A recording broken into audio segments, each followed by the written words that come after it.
யாழ்ப்பாண மாவட்டத்தில் இருக்கிற 17 உள்ளூராட்சி சபைகளுக்கான வேட்புமனுக்கள் சம்பந்தமான ஆட்சேபனைகளும் தீர்ப்புகளும் தற்போதுதான் வெளியிடப்பட்டிருக்கிறது. இலங்கை தமிழரசு கட்சி நாங்கள் போட்டியிடுகிற சகல சபைகளிலும், அதாவது யாழ் மாவட்டத்தில் உள்ள சகல சபைகளிலும், எங்களுடைய 17 சபைகளிலும் எங்களுடைய வேட்புமனுக்கள் ஏற்றுக்கொள்ளப்பட்டிருக்கின்றன. அதே போல் கிளிநொச்சியிலும் 2 சபைகளுக்கான தேர்தல் தான் இப்பொழுது நடைபெற இருக்கிறது, ஏற்றுக்கொள்ளப்பட்டிருக்கிறது.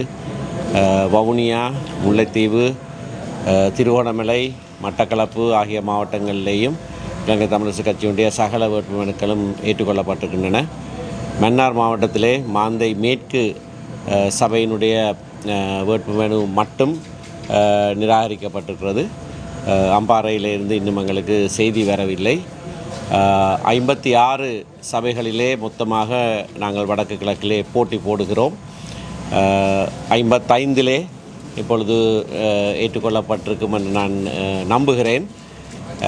அம்பாறையிலே இணையமாக அனைத்தும் ஏற்றுக்கொள்ளப்படும். ஆகையினாலே வடக்கு கிழக்கிலே நாங்கள் ஒரு தமிழ் பிரதேசமாக, தமிழ் தேசமாக இந்த நாட்டிலே அங்கீகரிக்கப்படுவதற்கு வேண்டுமென்று கோருகிறதன் ஒரு அடிப்படை, எங்களுடைய கட்சியினுடைய அடிப்படை கொள்கையை நாட்டிலே நடைபெறுகிற சகல தேர்தல்களிலேயும் மக்கள் ஆதரித்து வந்திருக்கிறார்கள்.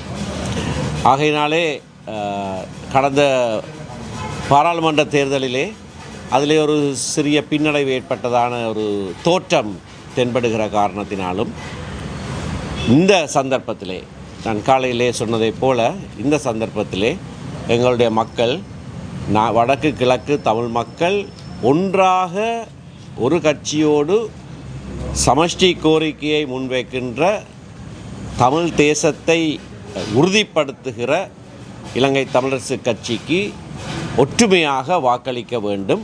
அப்படி செய்வதன் மூலமாகத்தான் தமிழ் தேசத்தின் இருப்பை இந்த தீவிலே நாங்கள் திரும்பவும் முழுமையாக வெளிப்படுத்த முடியும். ஆகையினாலே இலங்கை தமிழரசு கட்சியினுடைய வேட்புமனுக்கள் ஏற்றுக்கொள்ளப்பட்ட சம்பந்தமாக நாங்கள் மிகவும் சந்தோஷப்படுகிறோம். விசேடமாக யாழ்ப்பாண மாவட்டத்திலே திரு சுஹிதன் இதனை மேற்பார்வை செய்தார். சகல மனுக்களும் ஏற்றுக்கொள்ளப்பட்டிருக்கின்றன. அப்படியாக எங்களுடைய கட்சியிலே இந்த விடயங்களை குறித்து கவனம் செலுத்தி கடுமையாக உழைத்த அனைவருக்கும் நாங்கள் நன்றி சொல்ல கடமைப்பட்டிருக்கிறோம். அதே போல் வருகிற நாட்களிலே இந்த உள்ளூராட்சி மன்ற தேர்தல் பிரச்சாரத்திலேயும் தெளிவான முறையிலே மக்களிடத்திலே உள்ளூராட்சி சபைகளுடைய அதிகாரங்களை நாங்கள் எப்படியாக உபயோகிப்போம், மக்களுக்கு எப்படியாக சேவை செய்வோம் என்பதோடு சேர்த்து நான் ஏற்கனவே சொன்ன விடயங்கள் சம்பந்தமாக எங்களுடைய மக்களுடைய அவதானத்தை நாங்கள் ஈர்த்து வாக்காளர்கள் இலங்கை தமிழரசு கட்சிக்கு பெருவாரியாக வாக்களித்து வெற்றியை தேடித்தர வேண்டும் என்று வினயமாக வேண்டிக் கொள்கிறேன். நன்றி. தேர்தல் வேட்புமனு ஏற்றுக்கொள்வது தொடர்பாக பிறப்பு சான்றிதழ் மூலப்பிரதி தொடர்பான ஒரு முறைகேடு இடம்பெற்றிருப்பதாக சுரேஷ் பிரேமச்சந்திரன் குற்றம் சாட்டியிருக்கிறார். அது சர்க்குலர் இஷ்யூ குழப்பம் ஏற்படுத்தியிருப்பதாக. இது தொடர்பாக என்ன? சட்டத்திலே அந்த திருத்தத்தை நான் பார்த்தேன். 2023ஆம் ஆண்டு 30ஆம் இலக்க திருத்த சட்டத்திலே இளம் வேட்பாளர்கள் 25% இருக்க வேண்டும் என்றும், ஒவ்வொரு சபையிலேயும் அந்த 25% எந்த அளவு எண்ணிக்கையானது என்பதை தேர்தல் ஆணைக்குழு வர்த்தமானி மூலம் பிரசுரிக்க வேண்டும் என்றும் சொல்லப்பட்டிருக்கிறது. அது நடைபெற்றிருக்கிறது. அவர்கள் அந்த எண்ணிக்கையை சொல்லியிருக்கிறார்கள்.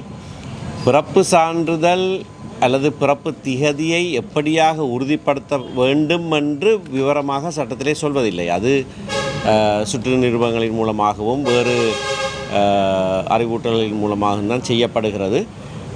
ஆகையினாலே அந்த விடயம் சம்பந்தமாக தேர்தல் ஆணைக்குழு தெளிவாக உதவி மாவட்ட பதிவாளர் உறுதிப்படுத்திய பிறப்பு சான்றிதழ் கொடுக்கப்பட வேண்டும்.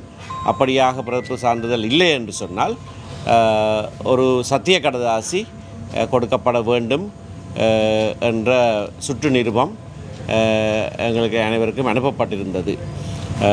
ஆகவே அந்த சுற்று நிருபத்தின் அடிப்படையில் தான் நாங்கள் வேட்புமனுக்கள் தாக்கல் செய்தோம். உங்களுடைய வேட்புமனுக்கள் ஏற்றுக்கொள்ளப்படுகிறது. வழங்கப்பட வேண்டும் என்பது கட்டாயமாக மூலப்பிரதி என்று சொல்லவில்லை, அத்தாட்சிப்படுத்தப்பட்ட பிரதி.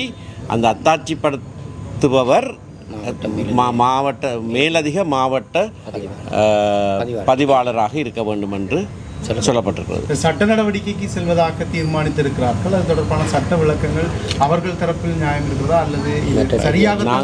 நான் நீதிபதியிலே அவர்கள் எவரும் சட்டத்தின் துணையை போகலாம், அது சொல்லலாது, அது சொல்லலாது. சவாலுக்கு உட்படுத்தக்கூடிய வழக்கத்துக்கு மாறாக தேர்தல் வேட்புமனுக்கள் நிராகரிக்கப்பட்டிருக்கிறது. இதில் ஏதாவது தெளிவற்ற தன்மை இருக்கிறதா? அது குறித்து நான் இப்பொழுது சொல்ல முடியாது. ஏனென்றால் யாராவது நீதிமன்றத்துக்கு சென்றால் நீதிமன்றம் தான் அதுக்கான வியாக்கியானத்தை கொடுக்க வேண்டும். நான் ஒரு கட்சியினுடைய பொதுச் செயலாளர். நான் வேறொரு கட்சிக்காக போய் நீதிமன்றத்திலே ஆஜராவது கடினமான விடயம். அதை நான் செய்ய மாட்டேன். இந்த விடயத்தில் அதை செய்ய முடியாது, வேறு விடயங்களில் செய்யலாம். சுரேஷ் பிரேமச்சந்திரன் தொடர்பு கொண்டதாக தெரிவித்திருந்தார் தற்போது. ஆமாம், அங்கே மண்டபத்தில் இருந்த பலரும் இதை பற்றி பேசினார்கள். அனைவருக்கும் உதவி செய்வதற்காக அந்த சட்டத்தின் திருத்த சட்டத்தை நான் எடுத்து எல்லாருக்கும் காண்பித்தும் இருந்தேன். அது வேறு விடயம். தேர்தல் தெரிவத்தாட்சி அலுவலகர்களினால் கட்சிகள் சரியாக வழிநடத்தப்பட்டிருக்கிறார்களா? ஆம், தருணத்துக்கு தருணம் மிக தெளிவான அறிவுரைகள் எங்களுக்கு கிடைத்த வண்ணமே இருந்தன. கட்சி செயலாளர்களுக்கு அவர்கள் ஒரு வாட்ஸ்அப் குரூப்பை உருவாக்கி கிரமமாக அனுப்பி கொண்டே தான் இருந்தார்கள் அறிவுறுத்தல்கள். 2025 ஆண்டினுடைய இலங்கை ஜனநாயக சோசலிச குடியரசினுடைய உள்ளூராட்சி சபை தேர்தலுக்கான வேட்பு மனுக்களை இன்றைய தினம் தாக்கல் செய்து அதனுடைய இறுதி முடிவுகளை தரிசித்து கொண்டு இப்பொழுது ஊடகவியலாளர்கள் வாயிலாக மக்களை சந்தித்து கொண்டிருப்பதில் மகிழ்ச்சி. முதலாவதாக இங்கே எங்களோடு இருக்கின்ற எங்களினுடைய தோழர் அமைச்சர் மற்றும் அனைத்து தோழர்கள் மற்றும் ஊடகவியலாளர்களுக்கு என்னுடைய இந்நேர வணக்கத்தை தெரிவித்து கொண்டு, இம்முறை எமது தேசிய மக்கள் சக்தியானது யாழ்ப்பாண மாவட்டத்தினுடைய உள்ளூராட்சி சபைகளில் போட்டியிடுவதற்காக 17 உள்ளூராட்சி கட்டமைப்புகளிலும் தன்னுடைய வேட்பு மனுக்களினை தாக்கல் செய்திருந்தது. அவ்வாறு தாக்கல் செய்யப்பட்ட 17 உள்ளூராட்சி சபைகளிலும் எங்களுடைய தேசிய மக்கள் சக்தியானது முழுமையாகவோ அல்லது பகுதியாகவோ வேட்பாளர் சார்ந்தோ எந்த விதமான ஒரு விலக்குகளுக்கு முற்படாது அத்தனை வேட்பு மனுக்களும் ஏற்றுக்கொள்ளப்பட்டிருக்கின்றது என்பது நாங்கள் எங்களினுடைய மக்களுக்காக எவ்வளவு பொறுப்புணர்வோடு இவற்றினை தயாரித்திருக்கின்றோம் என்பதனை முதல் படியாக காட்டுகின்றது என்பதனை நான் இந்த இடத்தில் சொல்லிக்கொள்ள விரும்புகின்றேன். இந்த ஆரம்பமானது இந்த நாட்டிலே ஏற்பட்டிருக்கின்ற இந்த மாற்றம், இந்த திசை காட்டியினால் ஏற்படுத்தப்பட்டிருக்கின்ற இந்த மாற்றம், அதன் வழியாக ஏற்பட்டிருக்கின்ற சட்டவாக்கம், அதனால் ஏற்படுகின்ற நிர்வாகம் உள்ளூர் மட்டம் வரை செல்ல வேண்டும் என்கின்ற ஒரே காரணத்துக்காகத்தான் இவ்வளவு காலமாக நாங்கள் இந்த வேட்பு மனுக்களை மிகவும் அவதானமாக தயாரித்து இன்றைய தினம் சமர்ப்பித்து அதில் வெற்றியும் கண்டிருக்கின்றோம். இது எங்களினுடைய மிக முக்கியமான வெற்றியாக இந்த யாழ்ப்பாணத்திலே இருக்கின்றது.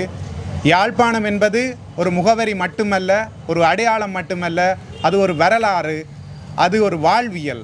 அந்த வாழ்வியல் வரலாற்றினை கொண்ட இந்த யாழ் மண்ணிலே அனைத்து 17 உள்ளூராட்சி சபைகளிலும் தேசிய மக்கள் சக்தியானது ஒருமித்து மிகப்பெரிய வெற்றியை ஈட்டி திசை காட்டியின் வழியாக மக்களினுடைய வழியினை மேல் நோக்கி கொண்டு செல்ல உந்து சக்தியாக அமையும் என இந்த சந்தர்ப்பத்தில் நான் உறுதியாக நம்புகின்றேன்.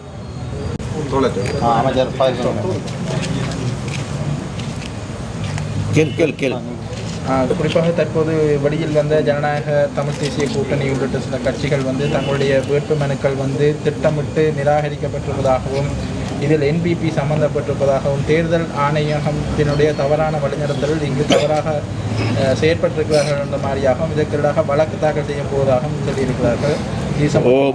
அவர்கள் சொல்வதில் உண்மைகள் என்ன? நேற்று இரவு முதல் நாள் எல்லாம் நாங்கள் அவர்களுடைய காரியாலயத்துக்கு சென்று அவர்கள் தயாரிக்கின்ற அந்த வேட்பு மனுக்களை நாங்களின் தலையிட்டு ஏதாவது கிருகுதால வேலைகளை நாங்கள் செய்திருப்போம் போன்று தெரிகின்றது.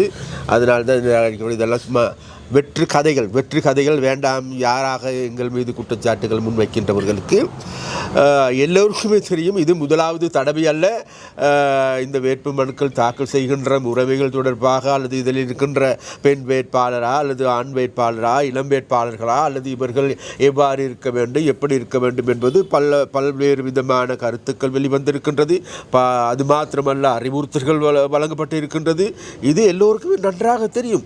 சாதாரணமாக ஏலெவல் படிக்கின்ற ஒரு அரசியல் படிக்கின்ற ஒரு மாணவரிடம் கேட்டாலும் கூட இதுதான் இப்படிதான் என்று மிக தெளிவாக சொல்லுகின்ற போது இவர்கள் இதில் அக்கறை இல்லை என்பது மிக தெளிவாக தெரிகின்றது. அதனால் நாங்கள் இந்த மாதிரியான கூற்றுக்களை கண்டு அலட்டிக் கொள்ளப் போவதில்லை. ஐயா, தயவு செய்து கூறுகின்றோம் நாங்கள், அதாவது தாங்களது முடியாமையை மூடி மறைப்பதற்கு, அதாவது தேசிய மக்கள் சக்தியின் ஆடையை மேலே போட்டுக்கொள்ள வேண்டுமாக இருந்தால் போட்டுக்கொள்ளுங்கள், கிடையாது, எங்களுக்கு பிரச்சனை கிடையாது. இருந்த போதிலும் கூட நாங்கள் மாத்திரம் ஒரு விடயத்தை சொல்லுகின்றோம். நாங்கள் இந்த 17 சபைகளுக்கும் ஒரு சபை கூட நிராகரிக்காது. எல்லா சபைகளிலும் வெற்றி பெற்றிருக்கின்ற ஒரே கட்சி தேசிய மக்கள் சக்தி என்பதை இவர்களால் பொறுத்து கொள்ள முடியவில்லை, சகித்து கொள்ள முடியவில்லை. ஆனால் இங்கே இருக்கின்ற மக்களுக்கு நன்றாக தெரியும், கபிலன் சொன்னது போன்று யாழ்ப்பாணம் என்பது வரலாறு. யாழ்ப்பாணம் என்பது எங்களுடைய ஆசிரியர் சொல்வது போன்று இது ஒரு மாற்று கருத்துக்களினுடைய ஊற்று. அப்போ அந்த ஊற்றில் பிறந்த மக்களுக்கு நன்றாக தெரியும் இவர்களுடைய திருகுதாளங்கள், விளையாட்டுக்கள் என்னவென்று. அதனால் அது சம்பந்தமாக நாங்கள் அலட்டிக் கொள்வதில்லை. எங்களுடைய வெற்றி உறுதியான வெற்றி இதிலிருந்து முதலிலே நாங்கள் ஆரம்பித்திருக்கின்றோம் என்று கூறுவோம். இதில் இந்த இளைஞர்களுக்கான ஒதுக்கீடு சொல்லப்பட்ட விடயத்தில் அவர்களை பிறப்பு சான்றிதழை சத்திய கடதாசி முடிக்கணும் என்ற விடயம் தங்களுக்கு சொல்லப்படையில் அப்படி உங்களுக்கு ஏதாவது சொல்லப்பட்டதா?